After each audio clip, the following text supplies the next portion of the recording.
Hello there. This lighting apparently doesn't work any better than the other lighting, so we won't do this again. Now today I was going to talk about local wrestling federations and scams they pull to get more people to go to their shows. But then I made the mistake last night of watching Monday Night Raw. So I am going to bitch about Monday Night Raw. I did not see the whole thing. Thank God for that, because I would have been forced to blow my brains out.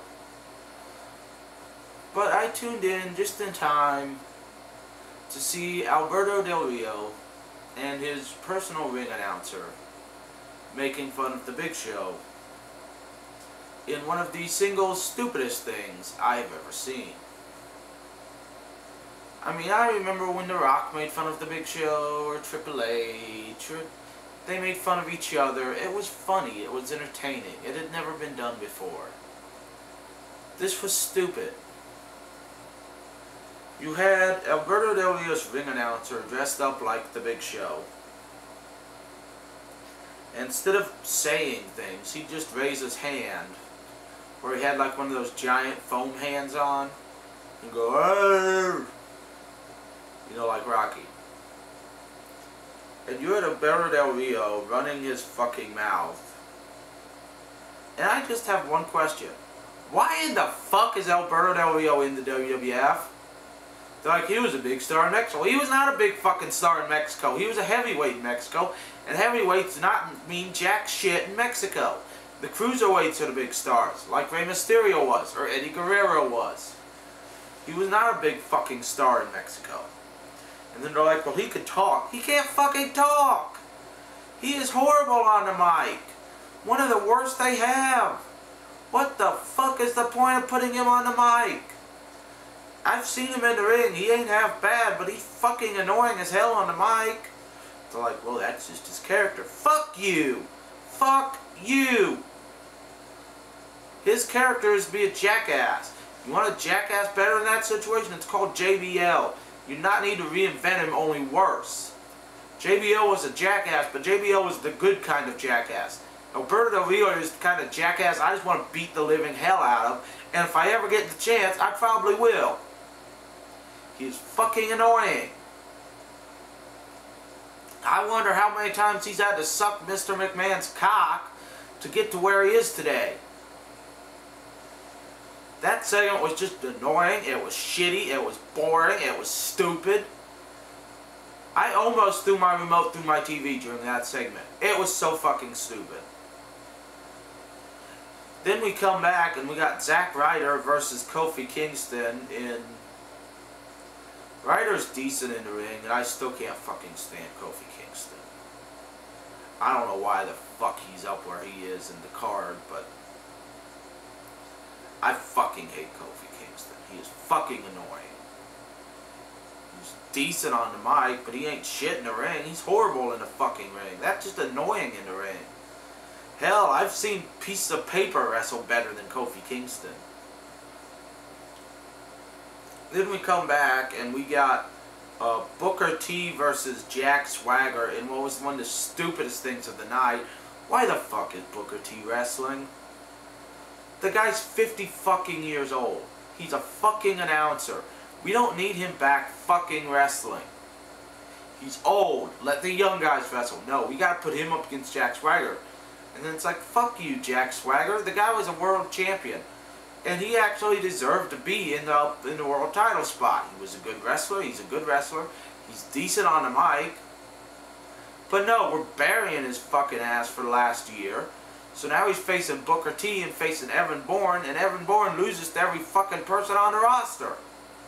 The only person Evan Bourne can beat is Zack fucking Ryder. So what the fuck's the point of this? Are you saying Jack Swagger sucks worse than Evan Bourne? Because Evan Bourne sucks to holy hell.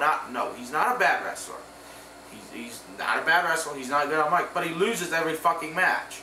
So he can beat Jack Swagger, and now Swagger loses every fucking match. You can't just throw somebody who should be in the main event or is upper mid card like Jack Swagger, and have him lose to a guy who's pretty much a glorified jobber. You can't fucking do that. You're like, well, it'll get the jobber it'll get the jobber over.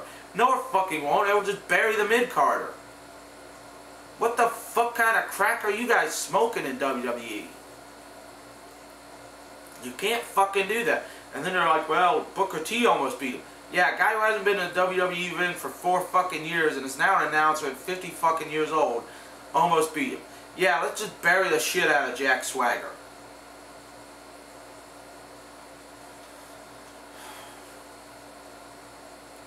Now we come to the main event, which there were 2. Count them 2. 2 commercial breaks during. 2 commercial breaks during the main event. 2, not 1. I can understand 1. You know, it's 15 minutes long. There should be 1 commercial break in there because it's 15 fucking minutes long.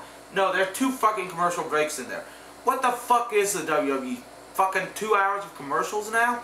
I swear there's more fucking commercials on that program than there is wrestling. Hell, if they want to run 2 hours of commercial, just have them run 2 hours of fucking commercials. And in between, we can run fucking commercials. I don't want to watch fucking commercials. I want to watch fucking wrestling. Now, the main event, for those of you who don't know, was John Cena and Alex Riley versus The Miz and R-Truth. I like what the WWE's doing with R-Truth, but the fact of the matter is, the guy ain't fucking ready for a main event shot yet. The guy was pretty much a glorified jobber before he turned heel and all of a sudden became a fucking main eventer. You can't fucking do that. You can't make somebody a glorified jobber and then shoot him up into the main event and expect to be fucking believable. You can't fucking do that. There has to be a step in between. Shoot him up into the mid-card and make him believable because they've got a new aggressive attitude. Yeah, that'd work. And then have them slowly dominate the mid-card so then they're in the main event, they're believable as a fucking main eventer. No, you shoot him straight up into the main event, you know he's not going to fucking beat John Cena. You fucking know it. So there's no point buying the pay-per-view. Now, R-Truth, I like R-Truth. R-Truth is a good wrestler. R-Truth is good on the mic.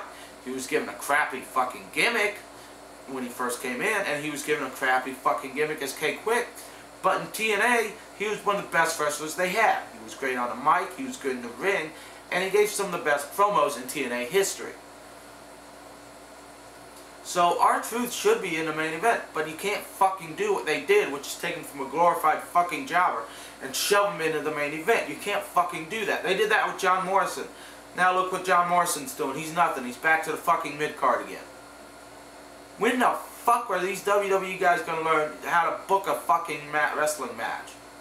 The problem is they're keeping the main event guys up there for so fucking long and then they want to keep the mid-card guys back in the mid-card, so they have to move these fucking glorified jobbers up. You can't fucking do that. You slowly rotate the main event and the mid-card people. I mean, in all honesty, John Morrison, Kofi Kingston, Dolph Ziggler, there are others who should be moved up into the main event, and people like Randy Orton should be moved down back to the mid-card. And then you just fucking rotate them. This is fucking WCW shit they're pulling now. So it was fucking bullshit. And of course, you know, R-Truth never went at it with John Cena, and The Miz never went at it with Alex Riley, because that would ruin the new pay-per-view. Well, first of all, John Cena's gonna fucking beat R-Truth. They're not gonna put the fucking world title on R-Truth. Okay? They're not gonna fucking do it. When they brought him in, they shoved him into the mid-card, then they shoved him into a glorified jobber. Now they're shoving him up in the main event. No one's fucking believing it. So they're not going to put the title on R-Truth.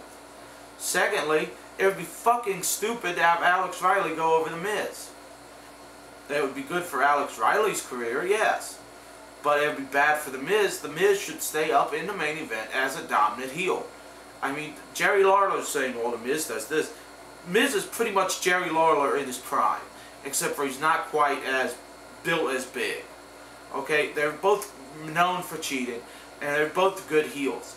And The Miz should stay as that role. He should beat Alex Riley, and then we can put Alex Riley into the mid-card and slowly have him build up to the main event, because that's what makes fucking sense. Main event wasn't fucking bad. I mean, it had as good a wrestling as you can get with John Cena, and he had fucking Stone Cold. Stone Cold didn't need to be in there. And what the fuck is with Stone Cold now? He used to be this badass. You know, he'd come out, he'd stun you. He didn't care if you were a good guy. He didn't care if you were a bad guy. He didn't care who the fuck you were. If he didn't like you, he didn't fucking like you. He walked the middle. He was a good guy who had bad guy elements, but he didn't necessarily team with the good guys, and he didn't necessarily team with the bad guys. He aligned with whoever was better at the time, whoever he felt like aligning with. That's who Stone Cold was, and that's when Stone Cold worked. Now all of a sudden he's automatically aligning with the fucking good guys, and he's against all the fucking bad guys. That ain't fucking Stone Cold. Stone Cold was a man who didn't align with anybody. He didn't trust anybody. He flipped you the fucking bird. Now he's like, oh, John Cena's a good guy, Miz is a bad guy. I'm going to align with John Cena. Fuck you, Stone Cold. Fuck you. I don't like this fucking shit that the good guys gotta align with the good guys and the bad guys gotta align with the fucking bad guys. That's not the way it works.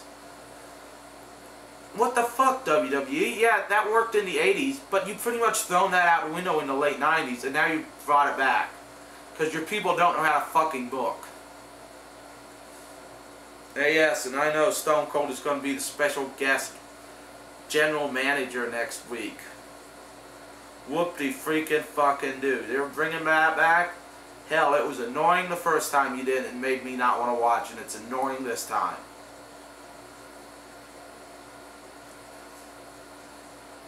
And what the fuck is with everybody coming out in fucking t-shirts? I get the point. You want to sell more merchandise. That doesn't mean they need to come out wearing the fucking merchandise. Yeah, I know John Cena does, but that's part of John Cena's character. He's always come out wearing his own merchandise. That's part of his character. Why does everybody else need to do it? I mean, I think, let's see, Kofi Kingston did it. Miz did it. Who was the other one who did it? There are a couple others who did it. I mean, why do we need to do this? Why do we need to have everybody come out wearing their own merchandise? Oh, because you want to sell more merchandise? That doesn't fucking make sense. It makes sense for John Cena to do it because John Cena's always done it. He's a t-shirt, baseball cap, blue jeans kind of guy. So it makes sense for him to come out in a t-shirt, baseball cap, and blue jeans. You know, because that's his merchandise. Oh well. That's cool. That's part of his character. He's done that for years. Why the fuck does Kofi Kingston need to do it? Is he a whore? Is that why he comes out in his merchandise? Because he's a fucking whore? Well, if he's a whore, I got $5. He can suck my fucking cock. Why the fuck does The Miz need to do it? Why the fuck does every fucking wrestler need to wear their own merchandise to the ring? You want to sell more merchandise? Stone Cold never did it. And they're like, he sold more merchandise than anybody. And he never came out wearing his own merchandise. He came out in his vest. Did they sell the vest? They might have. I don't remember if they did, but I don't think they did. They sold mainly t-shirts. Sometimes he'd come out in blue jeans. They weren't Stone Cold blue jeans. They were just blue jeans. I don't remember The Rock doing it a little bit, but that was part of The Rock's character. That was his warm-up gear. He was cocky, so he wore his own merchandise. You don't need to come out in your own fucking merchandise. Oh, they're wearing it, so now I need to buy it. Well, fuck you. I'm wearing a flannel shirt. That means you need to fucking buy my flannel shirt. It's, I don't know, $100 for this flannel shirt. Anybody who wants to buy it. That doesn't need to fucking happen. WWE, you're not a fucking whore. Okay? Stop being a fucking whore. Stop selling time to every advertiser so we have more advertising in wrestling. Stop making wrestlers wear their own fucking merchandise to the ring because it's not part of their character, so they don't need to do it. It's called good writing. Okay? I can write better than this in my fucking sleep.